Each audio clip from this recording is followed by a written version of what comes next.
말씀입니다. 구약성경 시편 40편 16절로 17절까지의 말씀이 되겠습니다. 시편 40편 16절과 17절입니다.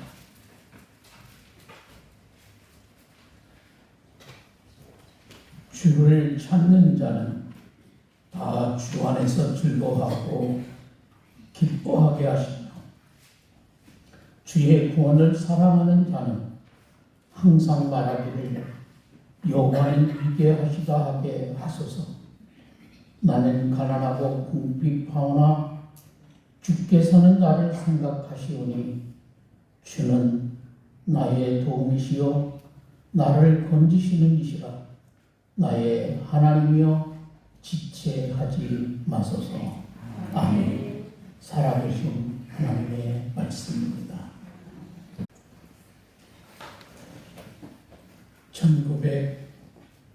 1956년 경비행기를 타고 아마존 정글의 아우카 부족에게 복음을 전했던 짐 엘리엇이라고 하는 젊은 선교사가 있었습니다. 그는 미국의 영문 히튼 대학을 수석으로 졸업을 하고 학교에서 교수직을 제안받았지만은 그러한 유능한 젊은입니다.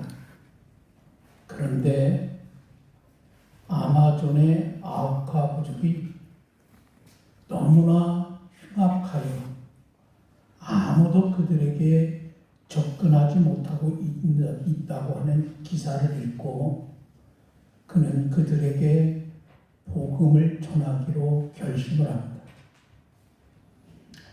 선교 훈련을 받은 후에 그를 비롯한 5명의 친구들이 경비행기를 타고 아우카 부족이 있는 곳으로 가서 백인에게 적대적인 그들과 접촉을 시도했습니다.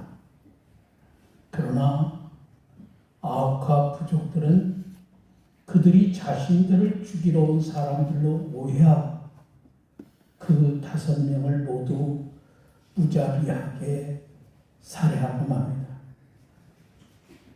그들 5명에게는 모두가 권총을 가지고 있었지만은 그들은 복음을 전하러 온 자신들이 원주민들에게 총을 쏠 수 없다고 기꺼이 죽음을 맞이했습니다. 그들이 권총을 가지고 온 것은 맹수들로부터 자신들을 보호하기 위해서이지 복음을 전할 대상을 죽이기 위해서가 아니었던 거지요. 짐 엘리엇의 일기장에는 이런 글이 있습니다. 결국은 끝까지 붙들고 있을 수 없는 것이 있다. 그리고 결코 놓칠 수 없는 것도 있다. 결코 놓칠 수 없는 일을 위해 결국 끝까지 붙들고 있을 수 없는 것을 바치는 사람이 있는데 그 사람은 결코 어리석은 사람이 아니다. 젊음은 지나가고 명성이나 자기 만족이나 쾌락이나 물기도 결국은 붙들고 있을 수 없다. 그것을 포기하고 버리는 자는 결코 어리석은 자가 아니다. 하나님 아버지, 저는 오래 살기를 원치 않습니다. 주님의 뜻을 이루는 일에 제 삶이 쓰임 받기를 원합니다. 주님, 저를 불태워 주소서. 여러분, 짐 엘리엇을 비롯한 5명의 젊은이가 복음을 전하지 못하고 비참하게 죽임당한 것이 헛된 낭비였을까요? 5명의 젊은이가 싸늘한 죽음으로 발견되었을 때는 그 모든 노력과 희생이 헛된 것처럼 보일 수 있습니다. 그러나 시간이 흐르고 계속된 희생과 사랑의 수고가 이어지자 그곳에는 상상할 수 없는 엄청난 열매들이 맺어지기를 시작했습니다. 사랑의 수고와 헌신과 희생이 없이는 열매들이 맺어지지 않습니다. 사랑의 수고와 헌신과 희생 없이 맺혀진 열매가 있다고 한다면 그것은 맛이 없는 열매이거나 독이 든 열매일 뿐입니다. 그리고 그것은 우리 개인의 인생에서도 동일하게 적용되는 원리입니다. 오늘 우리가 읽은 시편 40편의 저자는 다윗입니다. 우리가 잘 아는 것처럼 저자 다윗은 참으로 험난한 인생을 살았던 사람이지요. 그는 2가지 이유 때문에 험난한 인생을 살았습니다. 그가 왕이 되기 전에는 하나님의 사랑을 받는다는 이유 때문에 힘든 삶을 살아야 했고, 그의 인생 후반에서는 잠깐의 실수로 인하여 범한 죄로 인하여 그 대한 징벌로 힘든 삶을 다윗이 살았습니다. 오늘 이 시편 40편은 어느 때에 다윗이 지었는지 분명하지 않습니다. 그러나 우리가 시의 내용을 볼 때에 극심한 고난 가운데서 지은 것이면 분명합니다. 여러분 말씀드린 것처럼 다윗은 왕이 되기 이전에도 극심한 고난을 겪어야 했고, 왕이 된 이후에도 극심한 고난을 겪어야만 했습니다. 그래서 왕이 되기 이전에 지은 시인지 아니면 왕이 된 후에 지은 시인지 분명하지 않습니다. 그렇게 분명하게 구분하기 힘든 이유 가운데 하나는 다윗은 왕이 되기 이전이나 왕이 된 이후에나 언제나 변함없이 하나님을 사랑했고 하나님을 신뢰했기 때문입니다.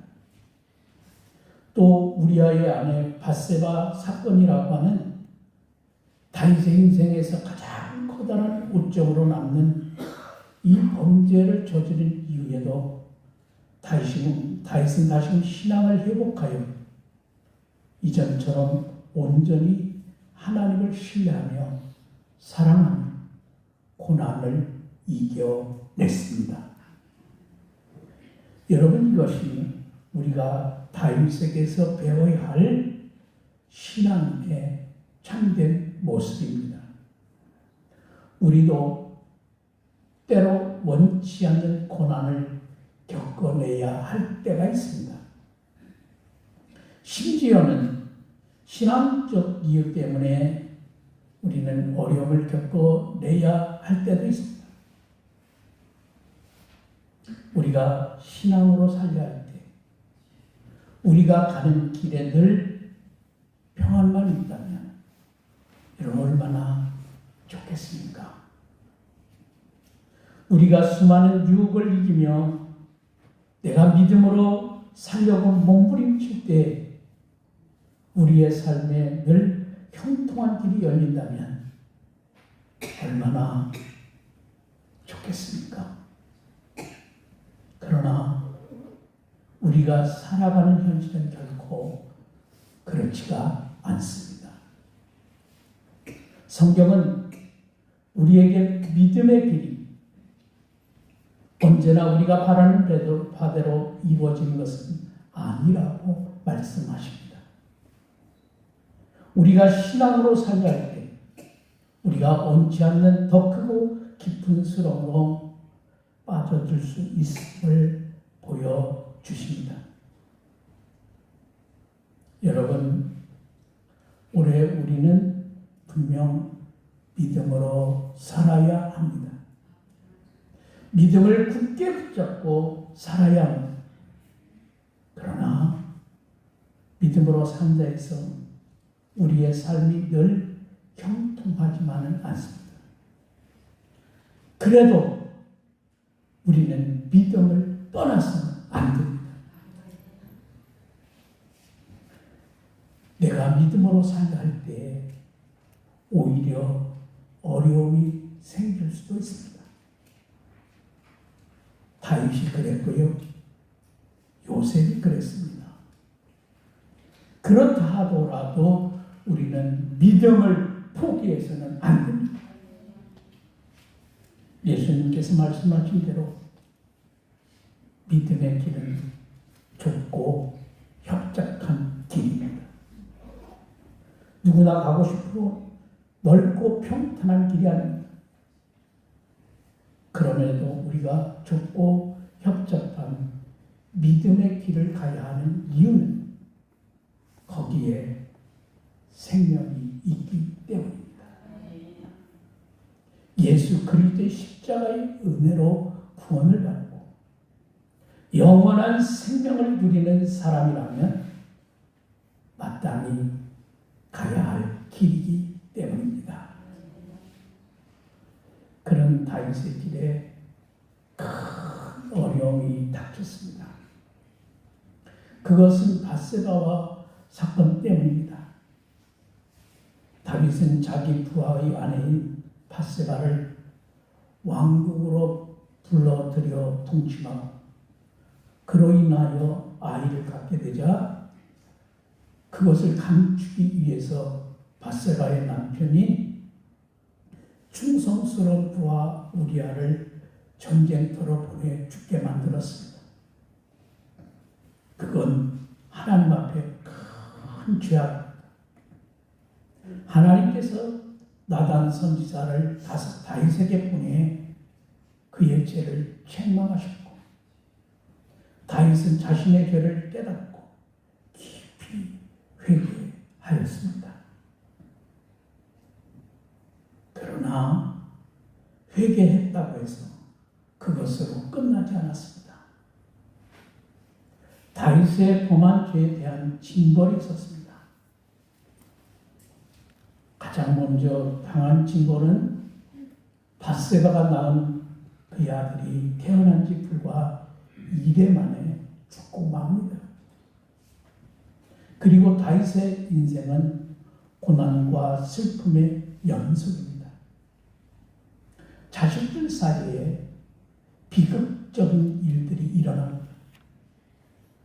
큰 아들 암논이 이북 여동생을 검탈하고 그 일로 인하여 압살롬이 암논을 죽이는 살인까지 벌어집니다. 뿐만 아니라 그 압살롬이 나중에 아버지 다윗을 배신하고 모반을 일으켜 다윗은 비참한 모습으로 왕궁을 버리고 피난길에 올라야 했습니다. 그러는 사이에 왕궁에서는 아들 압살롬이 아버지 다윗의 첩적과 동침하는 일이 벌어지고 다윗은 도망가는 길에서 시므이에게 저주의 소리를 가슴 아프게 들어야만 했습니다. 그렇다면 그렇게 고달픈 삶을 살면서 다윗은 하나님을 버렸을까요? 자신의 죄에 대해서 너무나도 가혹하리만 징벌하신 하나님에게서 등을 돌렸을까요?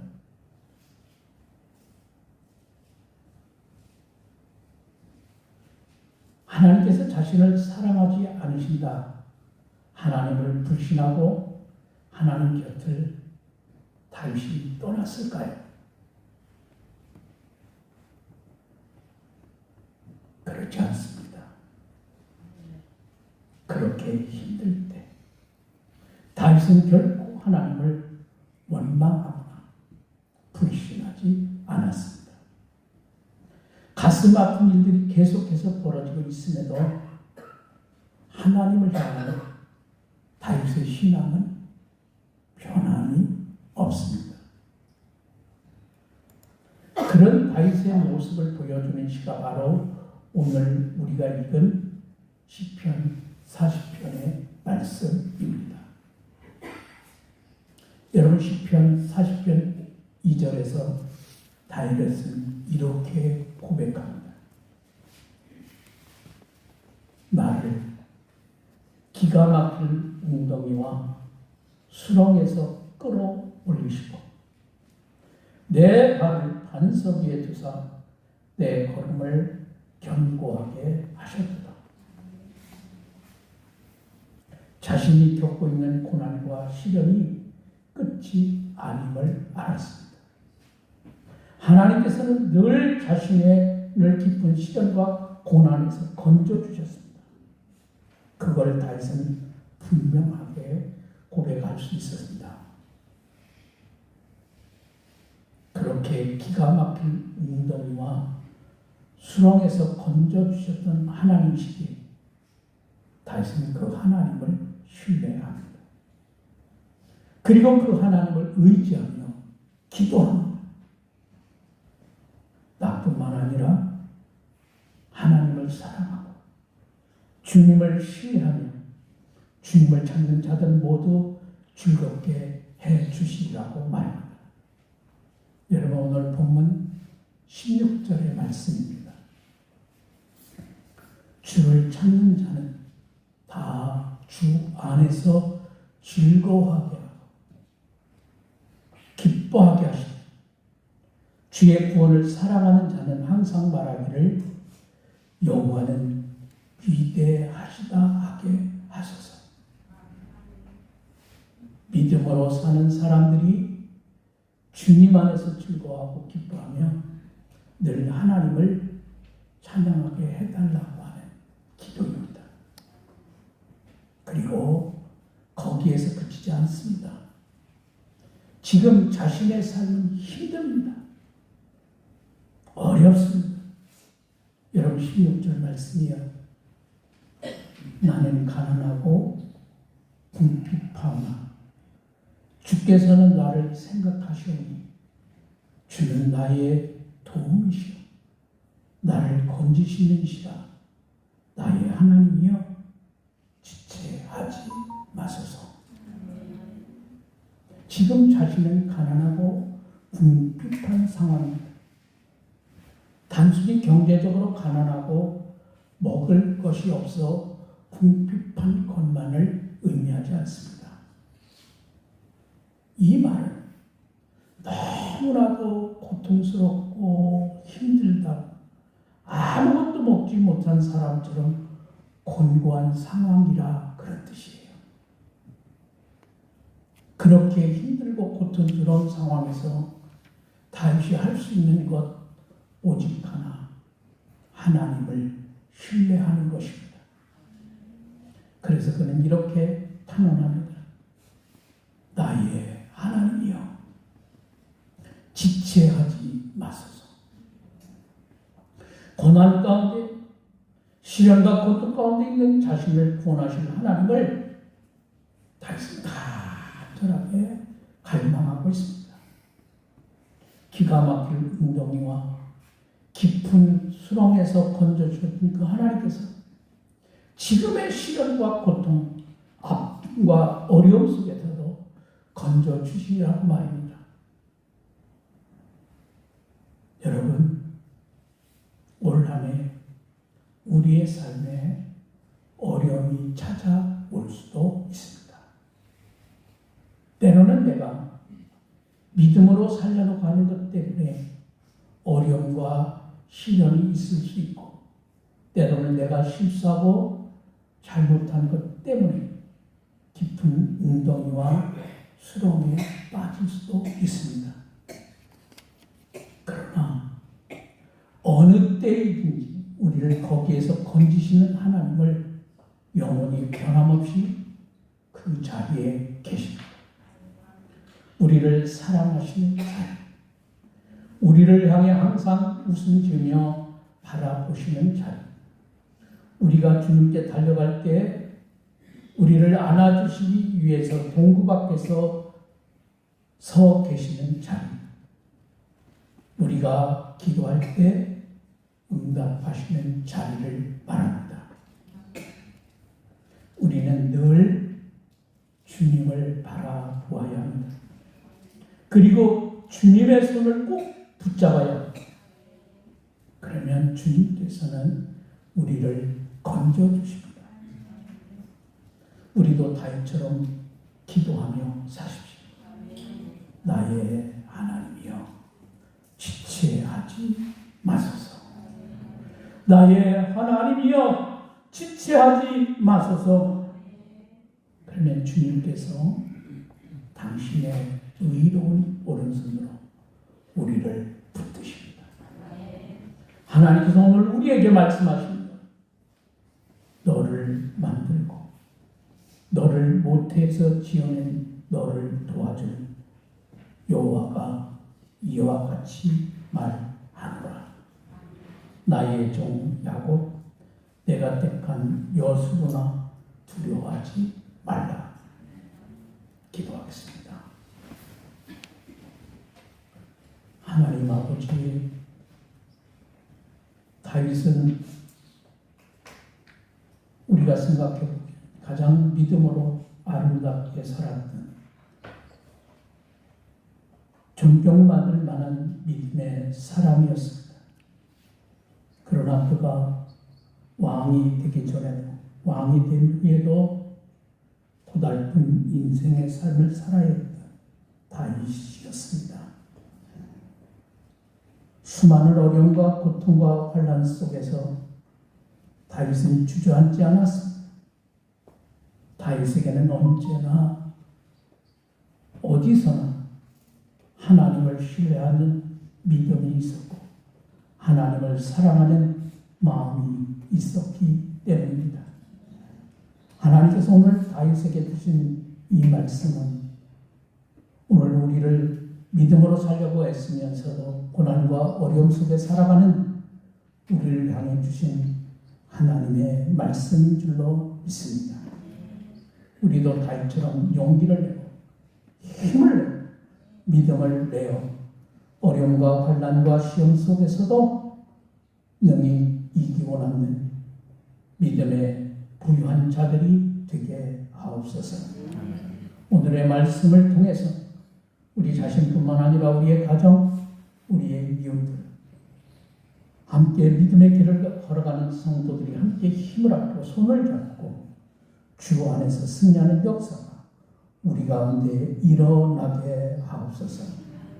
우리를 언제나 사랑하시는 예수님의 귀하신 이름으로 기도합니다. 아멘.